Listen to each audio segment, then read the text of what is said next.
જો ભગવાને કૃષ્ણએ ધાર્યું હોત ને તો એ ખૂબ જ ધનવાન રાજા અને સંપત્તિના માલિક એવા દુર્યોધન એટલે કે કૌરવ પાસે જઈ અને બેસી શક્યા હોત અને એમનું સંચાલન કરી શક્યા હોત.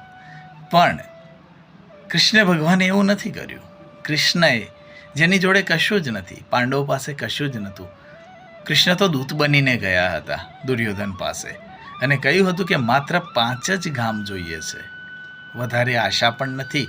5 પાંડવોને તમે 5 ગામ આપો એટલે એ એમનું ગુજરાન ચલાવે, બીજું કશું નથી માગ્યું.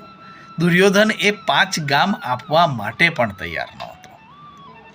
પછી કૃષ્ણ દુર્યોધનને છોડી અને અર્જુનની પાસે આવ્યા છે. અર્જુનને આખા હસ્તિનાપુરનો રાજા બનાવ્યો છે અને આખું રાજ્ય આપ્યું છે. ઘણીવાર થોડું જતું કરીએ ને તો આપણને ઘણું બધું